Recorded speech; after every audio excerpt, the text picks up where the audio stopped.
Are you good to go? Oh, yes, ma'am. Excellent. Well, hello, everyone, and welcome to the Talk to Danielle podcast. I am your host, Danielle C. Baker. And before we get started, be sure to like, subscribe, and follow whichever channel you're watching or listening from. And of course, season two is, and there's something new for us this year. And this episode is brought to you by the Self Esteem Doctor, the online academy. We have the wonderful Dr. Simone Alicia, who has developed a whole bunch of resources to help children with building up their self-esteem, their confidence, and even helps with adults and teenagers as well. So be sure to have a look. I will add the information in the comments below and sign up for the Self-Esteem Doctor Online Academy. So today we have a very interesting topic, and the guests that I will be introducing very soon came on the podcast last year for season one. So I invite you to come and see that. We were talking about bullying, and he was sharing his stories, his experiences. Having been bullied throughout his academic years. And we're going to take it one step further today with this episode and talk about what it's like to be living with epilepsy and the challenges that come with that, and how bullying is actually connected. Bullying and epilepsy can be connected. So we'll definitely get more into details. So I would like to introduce Carlos Kyles. Thank you so much, Carlos, for joining me. And can you share just briefly your story to get us started? Oh, yes, ma'am. For all those that don't know me, my name is Carlos Kyles, and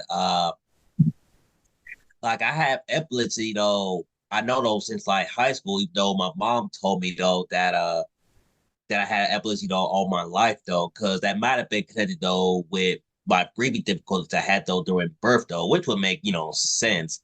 But I had my Mhm. first seizure though like at home when I was in a bad argument, unfortunately though, like with my brother, and the seizure happened out of nowhere. But my brother and sister though called the hospital and stuff, and I was able to get an ambulance.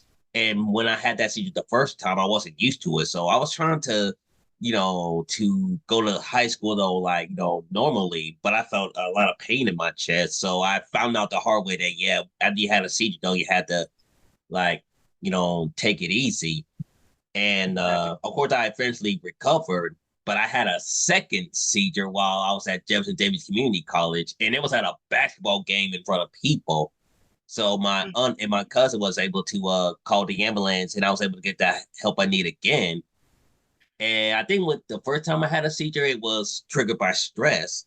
But I learned the hard way that the second seizure was triggered by hunger, hunger. So I learned, with that one that, well, if I get too stressed out, or in that case, if I get too hungry, that could, trigger a seizure, because that's also connected with the depression that I dealt with, because I was going through like depression during that time, to where, you know, like not only struggled with epilepsy, but I was struggling with depression so bad I barely ate. I was literally like Mm. starving myself and not taking care of myself, and I didn't care. So that only contributed to the epilepsy, though. That basically was another trigger, though. Like if you don't even take care of yourself, that's basically another trigger in addition to to stress. And I'll never Mhm. forget when I went to the freshman orientation at Alabama State University. I don't remember the lady's name. I wish I remember, but she was a well-known talk show host. I think her name was Chantel or something like that back in the day. And Right. I shared a little bit about how she just put me in the hospital and stuff. And I think some folks just looked at me, or other students just looked at it like it was a joke. But I'll never forget what she said. Y'all are laughing now, but this guy might be one of your bosses. So I got a hug though from her though, and got one of her books, and she just gave me a hug and just encouraged me. And this was a well known Mhm. talk show host though, because when other students though was looking at me, and I hate to say though, but even treating my epilepsy story at that moment though like it was a joke, that was discouraging. But to have a lady like that though just prophesied over you and said that he may be one of your bosses someday, like that, it was amazing to see, somebody that saw something special in me though, when during that time I struggled to see something special in myself though, because I'm like, me be a boss though one day, shoot, I'm still learning how to live with epilepsy and something like that. But I'm gonna Yeah. connect that. But I'm gonna connect that to something else that I'm gonna explain though later. But of course, I shared that, and that was really encouraging. And I did my best though as a student at Alabama State University. But when you have epilepsy, though, it makes it a lot harder because you got to make sure you take your, like your medicine. I had to make sure I stayed out of trouble. Of course, not be triggered by stress. I had to make sure I eat and stuff, which made it rough and things like that. But unfortunately, Hmm. things got really frightening because I was struggling though just to fit in on campus and with a dance team that I used to be a part of. And of course, that was really rough though because I was trying to fit in, and of course, that in itself though was a struggle. And of course, I chose to be on that team, but of course, I had to, of course, pay the price though for doing something that okay, maybe it wasn't one of my better ideas, but of course, I learned the hard way. But what got me out of, the lion's den, as I call it during that time, was when I was in one of the academic hallways and I had a seizure and I was a couple of steps though, like on the stairs, I was a few steps up and I just fell and wham, had a seizure all alone. And I was able to get up though, but that in itself though was just miraculous because I was Wow. all alone when that happened. And it's only by the grace of God that it didn't like kill me. Yeah. So I, walked to my friends. They got me to the hospital. I came back to my friends. They were like, "Don't scare us like that anymore." So I was able to get the help that I need and went home. But I'll never forget though when my friend said, "Carlos, if you would have been a couple of steps higher, you would have been gone." And he's right though because when you have a seizure and if you hit your head though on something like a concrete or something, unless God intervenes, you're gone. Yeah. So like when I, got home, of course I recovered and everything because when I had that seizure that time, it broke my jaw. And I Oh my had to, goodness. yeah, I had to survive off of Gatorade and liquid food though for weeks. And here's the funny part. I had to keep my sanity by watching food shows like, Oh, Fighting with Foods or Dinings and Dash. For some people that might have been torture, but I was like, yeah. me, that's my way of keeping my sanity. Like, yeah, I'm gonna eat solid foods again. You're living vicariously through these people that are eating solid food. That's funny, and that's a challenge too because you kind of gave a good point, and a lot of people don't. Like, actually, you've made some really good points, but the feeding is not just the stress. And your emotional state, but it's your physiology, your physical state as well. I mean, if you've eaten properly, if you've slept properly, and you're talking about high school and college where we don't really take care of ourselves when it comes to sleep and eating. So that's something that people don't really realize that there is an impact, and how people are not taking it seriously. I really appreciate that you share that because it's still. I mean, I grew up, back in the 70s and 80s where um, people thought that you needed to go to church to save yourself from epilepsy. They weren't really taking it as a condition, um, and it's not your fault. You say your friends are saying, don't do this to us again. How are you supposed to control that, right? How are you don't have control over it. So there's a lot of stigma on that. Can you kind of talk about stuff that you live with it, so you know exactly what you need to look out for, and you always live with that stress that you may get another one, and like you said, it could happen when you're by yourself. But people that don't have epilepsy, can you share a little bit what those challenges are that we wouldn't even think about? We would take it for granted, things that we do on a day to day that we take for granted that you need to be more careful with, just to be on the safe side. Well, I would say first and foremost though, like so many things you want to like watch out for is hey, if is that person stir off into space or what's not? Because I say that because I noticed that when I'm dealing with mini seizures, like I will sometimes stare off into space or I will sometimes smell something fiery or see different colors. And with a mini Mm. seizure, like as long as I'm taking my medicine, as long as I lay down and get something to drink and cool down though, I'm fine. But of course, that has its challenges in itself, though, because of course, through college and throughout different parts of life, though, like if I miss, my medicine, I had another seizure in 2013, had another one in 2017 when I was stressed out, though, due to, church or whatever. But the point behind all that though is that I really gotta watch like my stress levels or Yeah, whatever though. And sometimes you just gotta watch out, yeah, you gotta just really watch how that person is reacting to stress though. Like, are they staring off though, or do they look like woozy or whatever though, or they do they look like they're about to fall or things like that.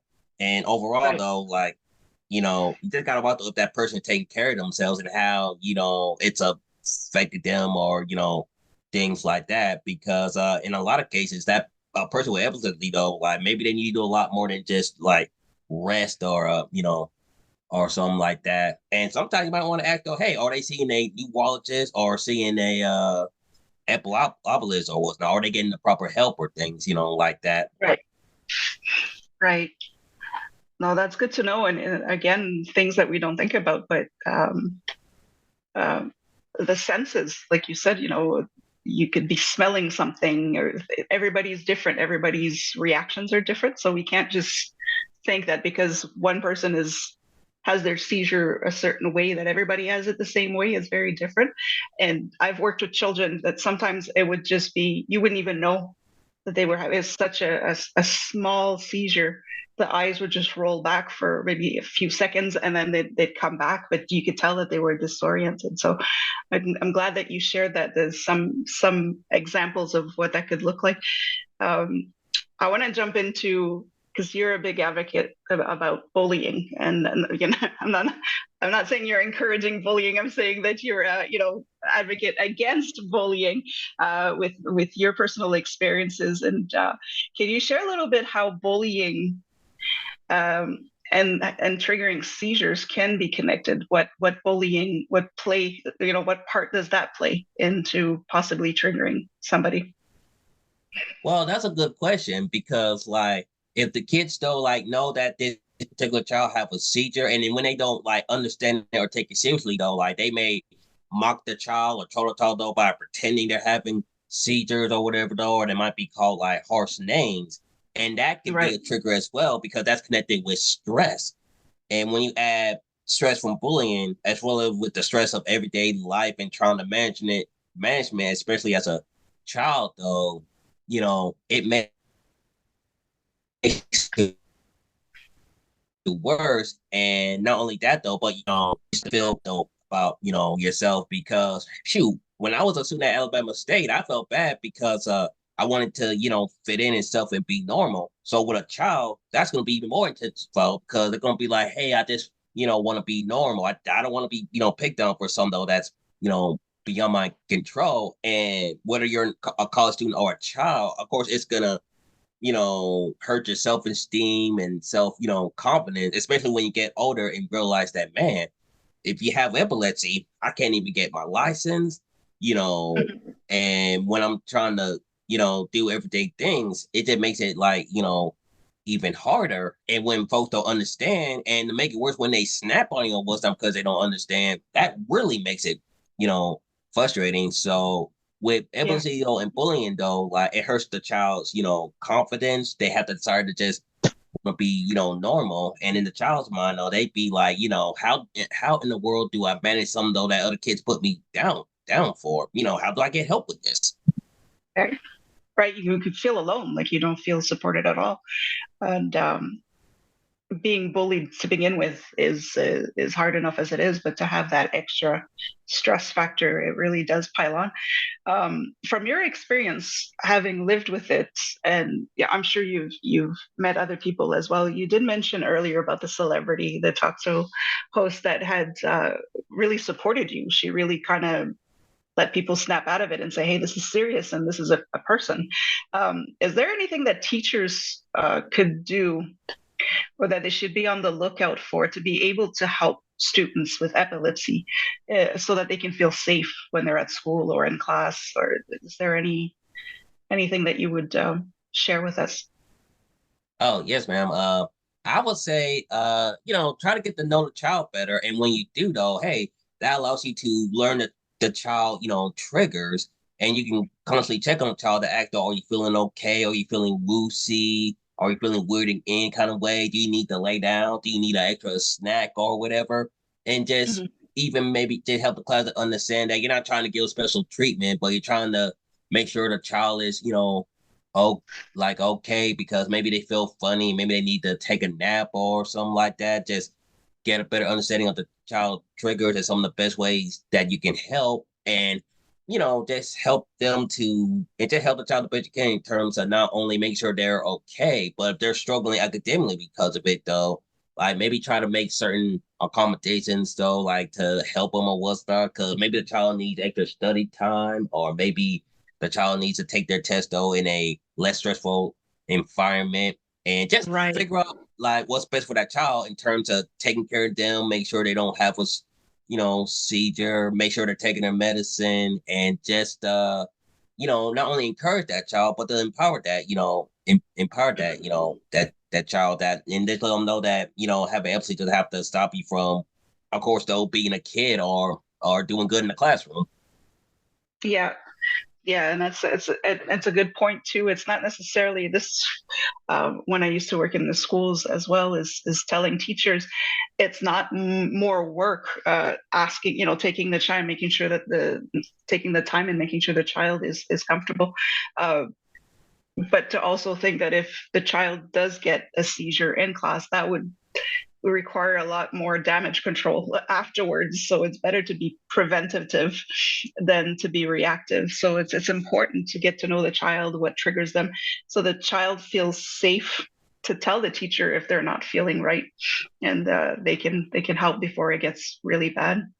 I did have another question about, you know you've experienced this a lot more into your adult years, so what teachers could be on the lookout. But when you're in the workforce, when you're out there looking for a job, and you do get your job, you still have some stress uh, involved in your day to day at work. So can you share anything with us of what employers could do to help support employees that have epilepsy, and how they can again create that safe environment for those employees? Well, just like with the student, get to know your employee, just to, understand your like employees' triggers, try to understand how they can manage, like manage it, and maybe, have that particular employee though maybe work like certain jobs or something like that, and figure out something to Mm, where, okay, I can have them work certain jobs without interrupting like, everything and things like that, and just understand though that with their particular employee, they gotta do their best though to, of course, take care of themselves, make sure like they're eating and taking breaks or whatever. Like they're not asking for special treatment, but they just want to make sure that they take care of themselves and make sure they don't get triggered by stress or anything. And just to understand yeah. that that employee is trying to work hard. They just don't want to, have a seizure and scare everybody half to death on the job. Because I thought about that while I was working at like Burger King and even at Burlington. Because with Burger King, I had some bosses that was really cool, but I had one boss that thought I was being like lazy or whatever. But there were times where I would just stare out and stuff. And yeah, I even hid in the fridge though. But I will admit that though. But I was doing that just to stay calm and stuff because I was trying my best to make sure not to have a seizure. And when I used to work at the deli, like I did have a crazy moment where like I literally got cussed out on the job, had one of my fellow employees just growl at me just to keep it family friendly. But I'll be real Wow. though. I got so ticked off that I had to leave the job because I was like, well, I gotta leave because if I get too stressed out or mad, I could trigger a seizure or heart attack because my chest was hurting really badly and it was scary. Right. And of course, I just gotta tell the truth though. Like I had to be the big person and leave because I can't just swing on someone because I'll go to jail. So I had no choice, like but to leave though. And of course, it was really discouraging. And of course, you'll have some people that say, "Oh, you should not have left or left your job." But of course, I got a little frustrated because I was like, I just don't Right. understand. I had to leave though, just to just so I wouldn't do something that I would regret. And of course, I had to leave so I wouldn't have, like a seizure or whatever, though. Because to some people, though, it's worth it to try to keep that particular job. But in some cases, it's not always worth it. So that's a moment that always teach you that you got to do what's best for you. But not everything at that particular job we was at the deli was all bad because I heard one of the most encouraging things that my that one of my bosses though said, you can have epilepsy, you can have autism, you can have Asperger's, or I added this one, or you even have Tourette's, but don't let it stop you from living your life. And that was so true because with that particular job, and I'm connected though with getting over the bullying and rejection though. Like in 2019, you know, that's the good part because during that year, I just got a job and I was just getting over a girl that I used to like, which took me 3 years to get over her. And it was the same girl that I was suicidal over at Mhm. one point. But I'm not now though, because I'm in a much better place, thanks to, of course, letting her go and going back to the church, being Right. at a different church, working a job, hitting the gym. I felt great, again. Mhm. And I'm glad she said, don't let it stop you living your life, though, because the fact that I was going to church, I was working, I was hitting the gym, I felt like I was finally living, Right. living again. That was a really encouraging. 2019, though, was one of the most encouraging, like, years, though, like in my life. That's good. That's good to hear that you can still have um, the life that you want to build, and to see that your employer or your boss at the deli was encouraging you that way to say this was a bad experience, but it doesn't mean it always has to be a bad experience. And talking about it like this and sharing your story can help a lot for people to realize the impact uh, it has, and what you have to live through every day that we don't think of. So it's really good that you share that. And I'm sorry, I was struggling to find my words there because there's another question that popped in my mind, and I didn't kind of prepare you for this one, but I'd like to take that further. We talked about employers and what they could do to help. But what could we do to make sure that the other employees, your coworkers, understand the severity? Because, like you were saying, if somebody's triggering you, um, the team should be able to support you in that as well and say, hey, let's calm down, or just to wait before it just to try to stop it before it escalates to the point where you need to walk out of your job. That, can you think of anything? And I'm kind of putting you on the spot there. Uh, how could we prepare a team of people? And we can do that in schools as well. How do we prepare the students without putting the person on the spot to say, hey, like, what can we do to help?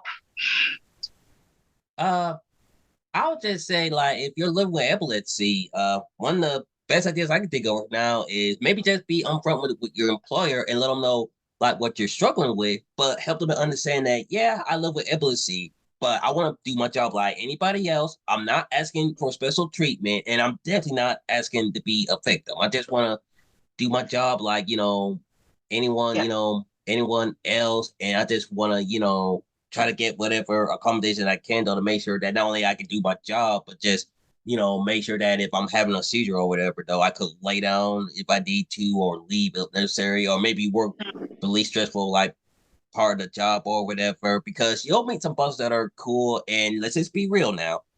And there's some though that's not like understanding, and even if you can't get that particular job, I would tell anybody don't get discouraged. Just don't be afraid to do what's best for you though. Like if you can get that job and make it work, awesome. If not, maybe trying to find another job, or maybe look into Yeah. other options like maybe working from home or something like that, because you got a lot of more people working at home. So you can consider that, or maybe try to meet with maybe like a mentor or someone that can help you not only look for a job, but find something that's best for you though. Mhm. And of course, I'll just share real quick that lately though, I'm learning to work from home, and I have worked from home before, and it was super convenient because I can rest as long as I need to. I could, go in the kitchen and eat and stuff. So not only can I work, but it makes taking proper care of myself though a lot Yeah. easy. So maybe if this one particular job doesn't work out for you though, look to your options. And I'll say it again, don't be afraid to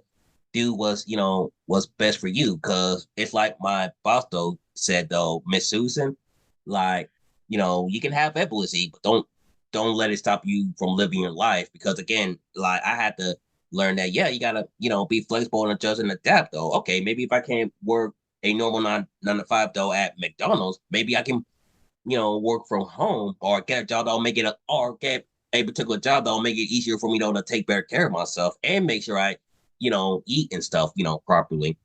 And I can show the apostle that, hey, again, I'm not asking for spiritual privilege or playing the victim. I just want to do my job to the best, though, without scaring anybody half to death. Right. Yeah. No, and that's a beautiful message that you're sending. And make sure you're taking care of yourself. I mean, yes, work is important, but your health is just as important, if not more important. So, and working from home is a lot easier than it was 5 years ago. So it's an advantage to have that option. Um, you have been working, like I said earlier, you're this advocate against bullying, and you're helping a lot of people. Um, and again, I will invite other people to have a look at season one. I believe it's episode 4, where Carlos talks about his experience as long-term bullying.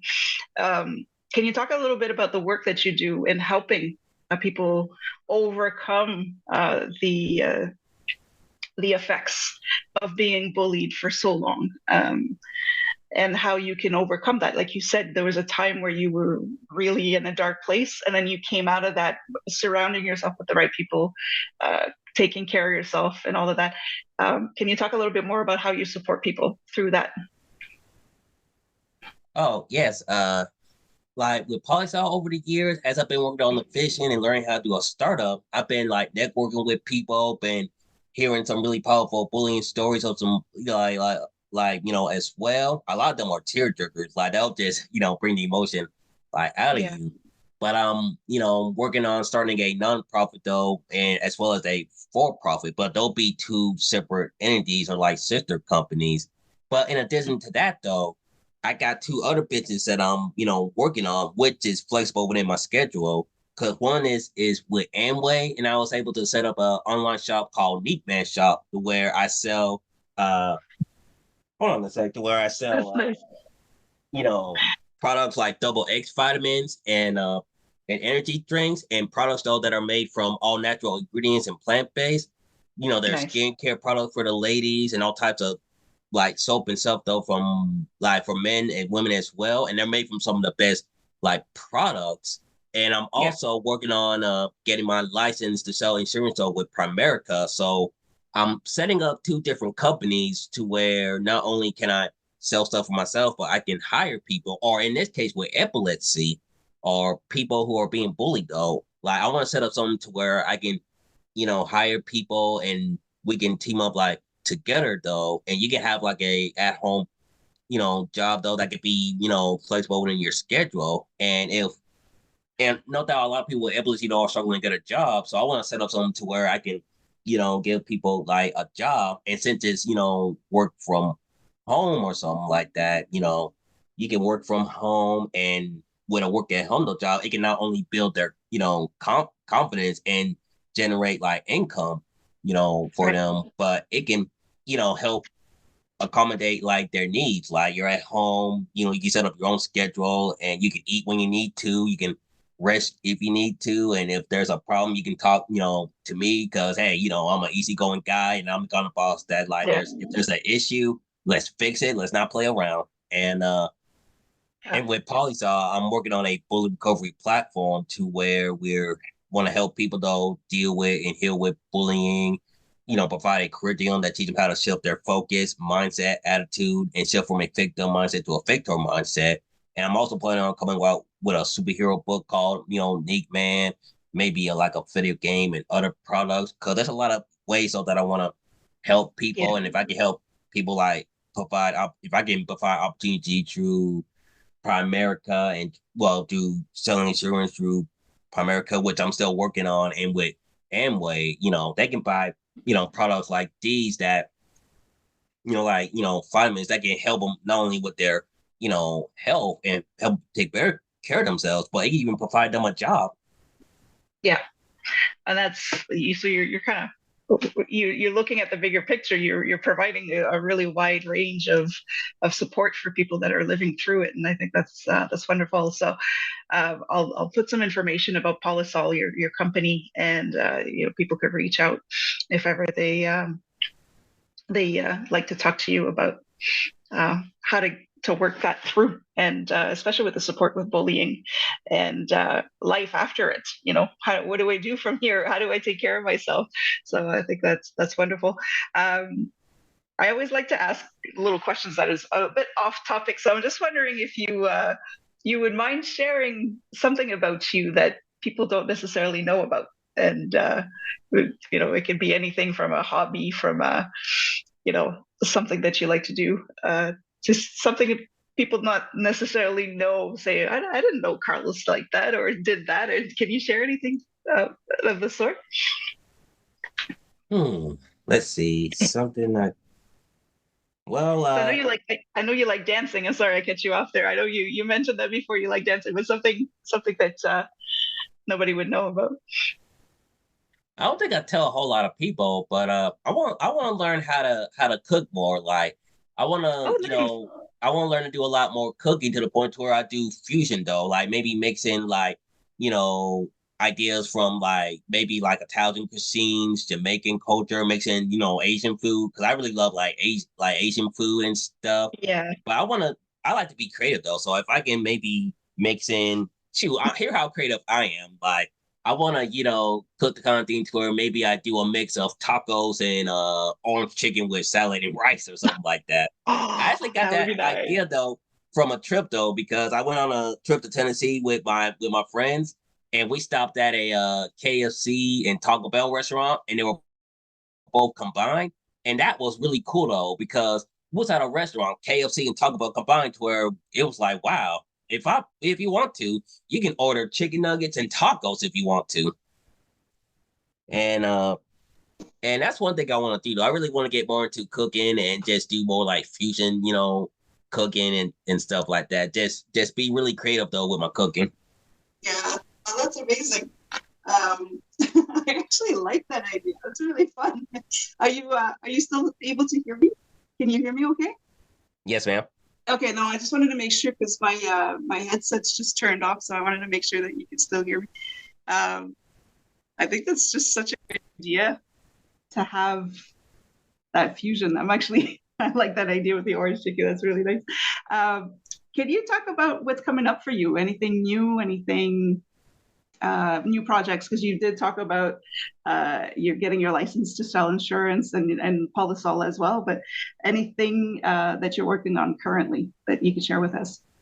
Oh, yes. I did mention it earlier, but well, with Amway, I got a online store called Neat Man Shop to where I'm gonna be selling like products though that help you that to help you with your health and things like that because that's one thing that can help a lot of people heal though from bullying though. It's just focusing on their health though. Like if we got people that are hitting the gym though to of course work on their physical health and stuff. I sell products though that help with that, but it can also be an opportunity though if you want to have your own like online business that can fit your like schedule and it's work from home though because I especially want to reach out to people with with epilepsy and to help them to see how great an opportunity though can be though if that is best for you and same with Primerica because I'm currently working on getting my license and opening up a business and I eventually want to have a business to where I can